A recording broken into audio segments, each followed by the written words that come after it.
حضور نے ارشاد فرمایا ان رسالتا و نبوتا قدن قطعت، رسالت اور نبوت اب ختم ہو گئی. فلا رسول آبادی ولا نبی آبادی، میرے بعد کوئی رسول بھی نہیں آئے گا، میرے بعد کوئی نبی بھی نہیں آئے گا. بہت سارے لوگ مختلف زمانوں کے اندر نبوت کے دعوے کرتے رہے اور اپنے انجام بد کو پہنچتے رہے، اور سب سے بڑا فتنہ جو پیدا ہوا وہ قادیان کا دجال مرزا قادیانی. پہلے تو اس نے یہ کہا کہ حضور علیہ السلام کے بعد نبوت کا اجرا ممکن نہیں ہے، اور اپنی یہ کتاب حمامۃ البشریٰ کے اندر اس نے کہا رب رحیم شان والے نے ہمارے نبی کا نام خاتم الانبیاء بغیر کسی استثناء کے رکھا ہے، اور ہمارے نبی نے لا نبی بعدی کے بیان سے اس کی تشریح کر دی ہے، جو طالب علموں کے لیے بالکل واضح ہے. یہ اس نے اپنی کتاب حمامۃ البشریٰ کے اندر لکھا. اس وقت تک اس کا پروگرام نہیں تھا کہ میں نے نبوت کا دعویٰ کرنا ہے. بعد میں آپ کی سیالکوٹ کی کچہری میں ہی وہ ملازم تھا، اور میں اگر تاریخ کے ابواب کھولوں تو بات لمبی ہو جائے گی. کچھ لوگوں کا انٹرویو ہوا، وہ کامیاب ٹھہرا، اور پھر اس نے پہلے راستہ ہموار کرنا شروع کیا، اور پھر ایک دن اس نے کہہ دیا کہ بعثنی اللہ علی راس المئۃ لأجدد الدین، اللہ نے مجھے صدی کے سر پہ مبعوث کیا ہے کہ میں دین کی تجدید کروں. مجدد بن بیٹھا. پھر کچھ وقت گزرا، اس نے کہا وَأَنَا الْمَسِيحُ الْمَوْعُودُ وَالْمَهْدِيُّ الْمَوْعُودُ، میں مسیح موعود ہوں اور مہدی موعود ہوں. یہ حقیقت الوحی کے اندر اس نے لکھا، روحانی خزائن کے اندر موجود ہے. پھر ایک دن بدبخت نے کہا کہ منم مسیح زماں و منم کلیم خدا، منم محمد و احمد کے مجتبی باشد، استغفر اللہ لعنت اللہ علی الکاذبین.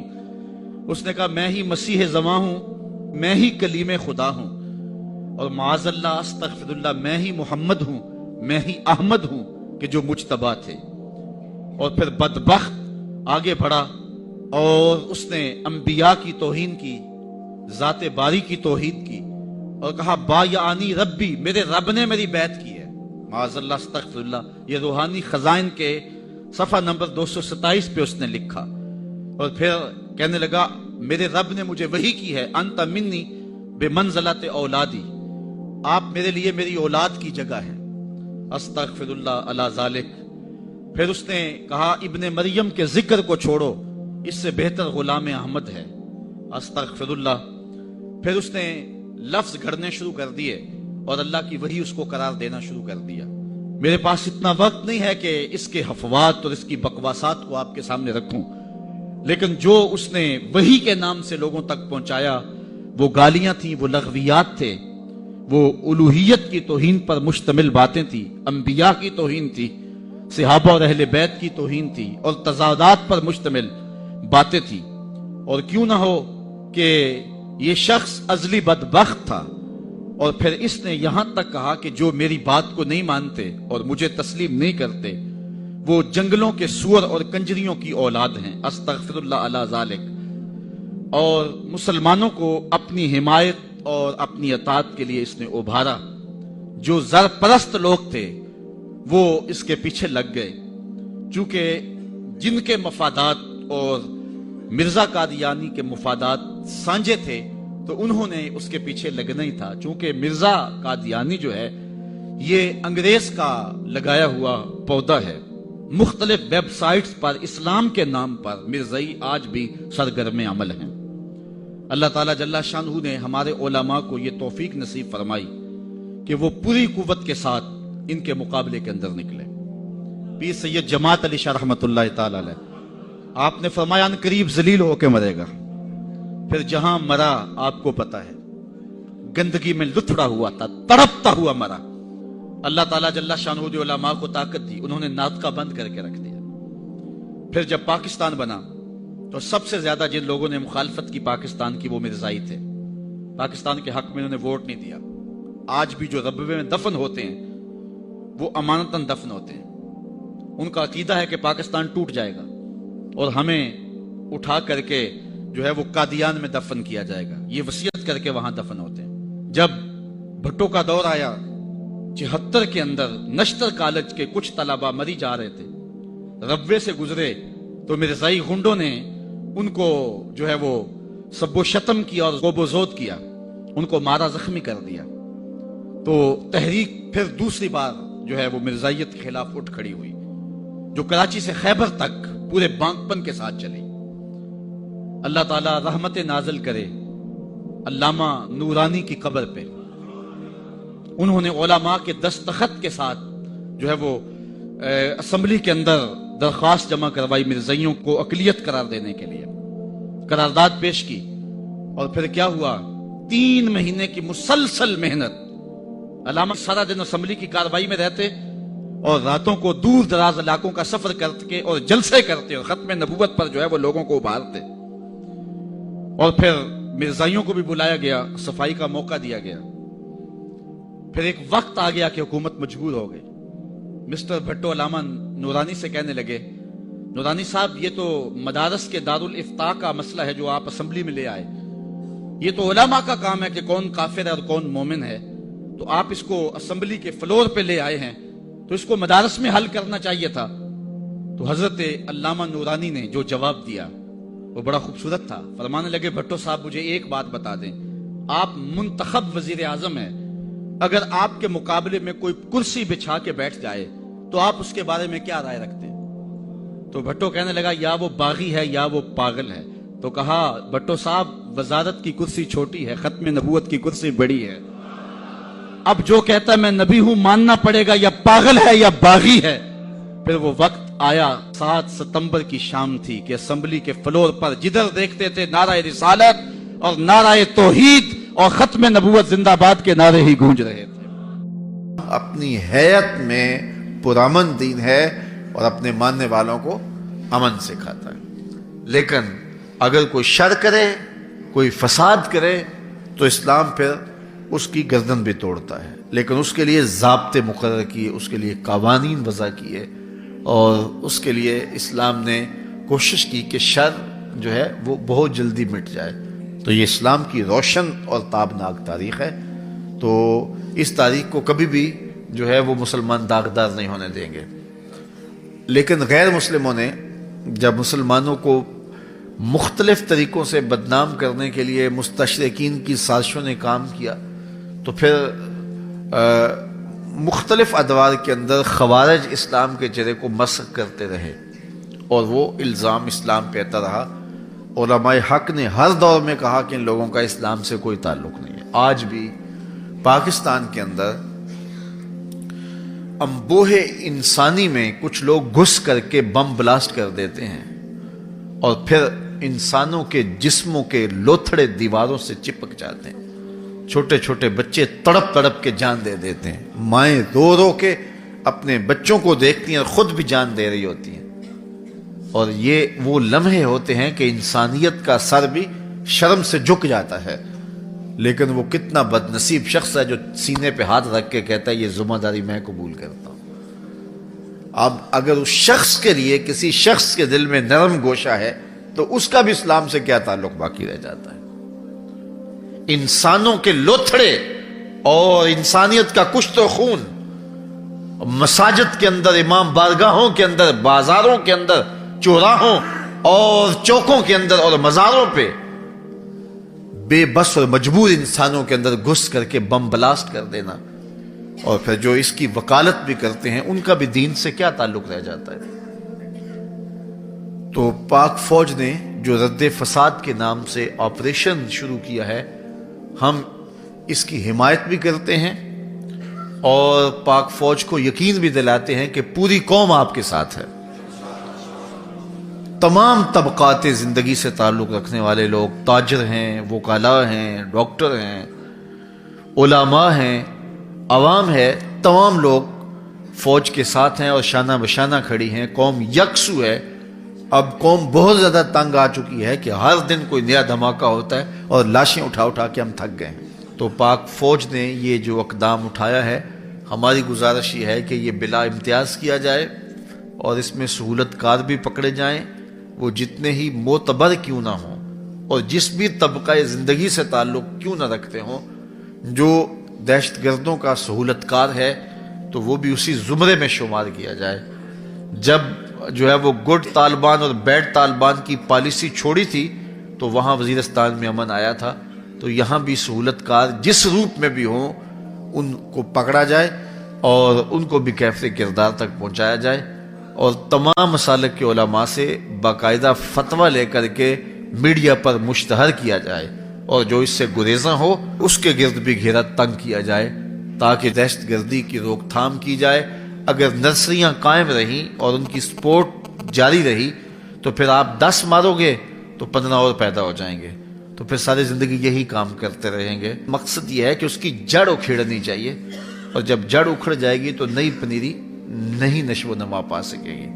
اس لیے جہاں سے یہ دہشت گرد تیار ہوتے ہیں, جو فکر ان کو تیار کرتی ہے, اس فکر کے خلاف بھی جہاد ہونا چاہیے, اور جو ہے وہ ان نرسریوں کو بھی کچلنا چاہیے تاکہ جو ہے وہ دوبارہ پاکستان کے اندر ایسی فضا پیدا نہ ہو.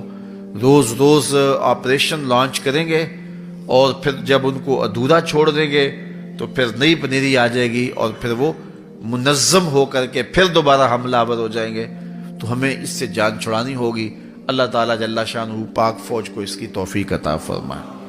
حضور فرماتے ہیں فرشتے کسی امر میں بحث کر رہے تھے, تو اللہ تعالیٰ نے فرمایا کہ محبوب یہ فرشتے کس معاملے میں بحث کر رہے ہیں؟ تو میں نے کہا لا ادری, مجھے اس کا ادراک نہیں کہ وہ کیا کہہ رہے ہیں. تو پھر اللہ نے اپنا دست قدرت میرے 2 کندھوں کے درمیان رکھا. پھر کیا ہوا اس سے؟ اللہ کا دست قدرت کہہ رہے ہیں, باقی کوئی لفظ ہی نہیں ہمارے پاس. اس نے دست قدرت والا ہاتھ میرے 2 کندھوں کے درمیان رکھا. یہ کون کہہ رہے ہیں؟ میرے حضور کہہ رہے ہیں. میرے رب نے دست قدرت میرے 2 کندھوں کے درمیان رکھا. پھر ہوا کیا؟ سن لو اگلے لفظ. دست قدرت یہاں آیا, ٹھنڈ سینے میں پڑ گئی. فعلمت ما فی السماوات والارض, زمین اور آسمان میں جو کچھ تھا اللہ نے سب کا علم مجھے عطا کیا. سینے میں نور آ گیا, سینے میں علم آ گیا. کائنات کی کوئی شے ایسی نہیں ہے جو حضور علیہ الصلوۃ والسلام نہ جانتے.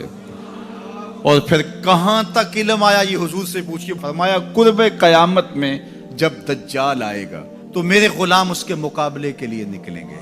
دجال کب آئے گا اللہ جانتا ہے. 1400 سال اس بات کو بتائے ہوئے ہو گئے. کہا قرب قیامت میں دجال آئے گا, میرے غلام اس کے مقابلے میں نکلیں گے. انی لعارف اسماءہم, میں اپنے ان غلاموں کے ناموں کو جانتا ہوں. کب؟ جو قرب قیامت میں آئیں گے. میں آپ کے ناموں کو نہیں جانتا. آپ 2 سال 4 سال 5 سال سے میرے پیچھے جمعۃ المبارک پڑھ رہے ہیں. شکلوں کو پہچانتا ہوں, ناموں کو نہیں جانتا. کئی لوگ بڑے شوق سے کہتے ہیں جناب وہ نذیر صاحب, ندیم صاحب, فلاں صاحب, وہ آپ کے, میں کہتا ہوں تصویر دکھاؤ گے تو میں پہچانوں گا.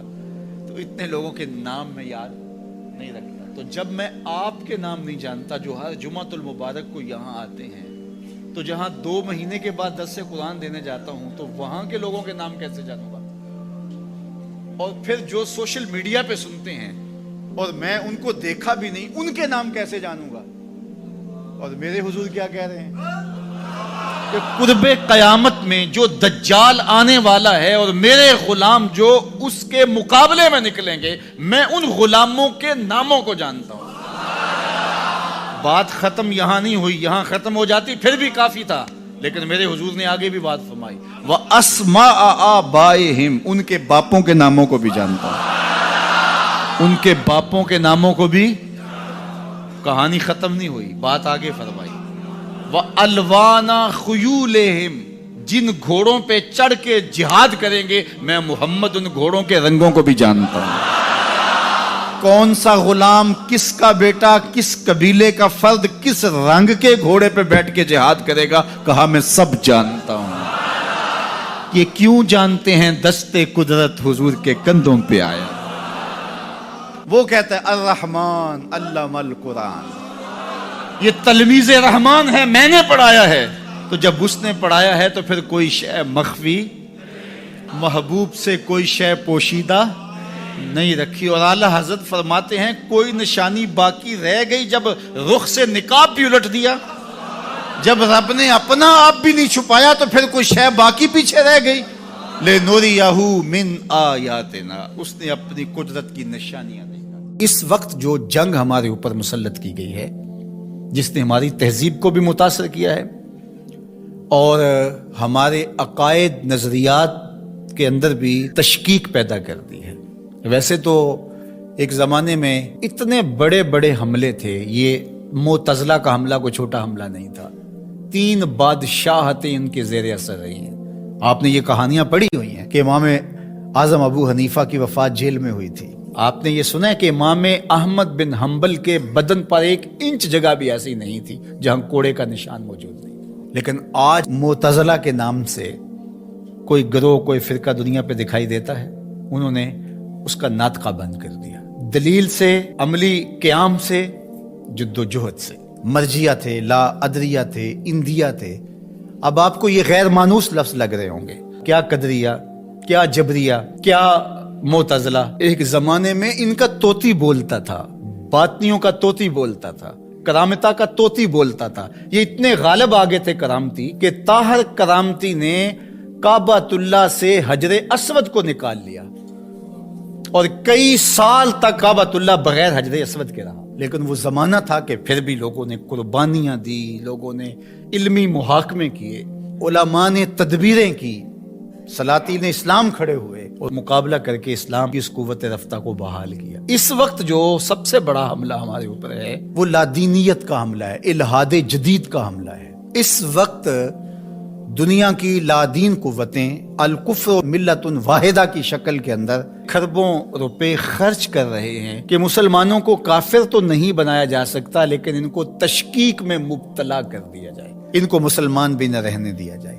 تشتت اور افتراق پیدا کر دیا جائے, فرقہ واریت کے بیج ان کے اندر بوئے جائیں, یہ باہم دست و گریبان ہو جائے, جغرافیائی تقسیمات پر ان کا یقین ایمان کی حد تک چلا جائے. عجم اور عرب کی لڑائی پر 2 ممالک کو آپس میں کھڑا کر دیا گیا, اور یہ جتنے فسادات مشرق وسطیٰ میں ہوئے ہیں, مسلم کش ہو گیا, ایک دوسرے کو مارنے لگے, لسانی بنیادوں پر, فرقہ وارانہ بنیادوں پر. قتل عام ہوا, مسلمان کا خون پانی سے بھی سستا ہو کر کے بہا. اور جنگیں جو بھی لڑی جاتی ہیں مفاد کی عالمی طاقتیں اسی خطے میں لڑتی ہیں. یورپ میں کوئی جنگ نہیں لڑی جا رہی, عالمی طاقتوں کا بازیچہ بن کے ہم رہ گئے. ہم کب شعور کی آنکھ کھولیں گے, کب ہم بالغ ہوں گے, کب بڑے ہوں گے؟ اور اس وقت الہاد جدید کا فتنہ جو ہے وہ سر چڑھ کے بول رہا ہے, اور ان کا سب سے بڑا وار اقلیت پسندی کا نعرہ لگاتے ہیں کہ جو چیز ہے جی اس کو عقل ہی نہیں مانتی تو ہم کس طرح تسلیم کریں. اور اس میں سب سے بڑا حملہ جو ہے ان کا معجزے پر ہے. جو کہتے ہیں کہ معجزہ جو ہے یہ نہیں ہوتا, وہی پر حملہ ہے. چونکہ یہ بنیادوں کو ڈھا دیا جائے گا تو عمارت خود بخود گر جائے گی نیچے. جب وہی کو کمزور کر دے, اس تصور کو دھندلا کر دیا جائے گا, تو کہتے ہیں وہی ممکن نہیں ہے کہ یہ خلاف عقل ہے. دنیا کی کتنی چیزیں ہیں جو انسانی عقل میں ابھی تک نہیں آئیں. آج سائنس اور ٹیکنالوجی کی سلطنت ہے پوری دنیا کے اوپر, اور اس کے ذریعے سے آپ کہتے ہیں جی بس آج تو جو تجربات کی روشنی میں چیز حاصل ہوگی اسی کو مانیں گے, اور اس کے علاوہ جو سمجھدار ہے, پڑھا لکھا شخص ہے, دانشور ہے, وہ کس طرح اس کو مان سکتا ہے جو عقل انسانی میں یہ چیز نہیں آتی ہے. جبکہ یہ خود ہی مانتے ہیں کہ انسانی عقل ابھی تک 5% یا 6% استعمال ہوئی ہے, باقی 94-95% انسانی عقل سے بھی اتنا کام نہیں لیا گیا, ابھی سپیر پڑی ہوئی ہے. اور وہ دعویٰ کر رہا ہے پیغمبروں پر ہونے والی وحی پر اور وہ معجزات پر. اللہ اکبر. جبکہ بہت ساری ایسی چیزیں ہیں جو معجزات کی دنیا کی مسلمہ ہیں اور انسانی تاریخ اس کا انکار نہیں کرتی, جس میں حضرت عیسیٰ علیہ السلام کی بغیر باپ کے ولادت ہے.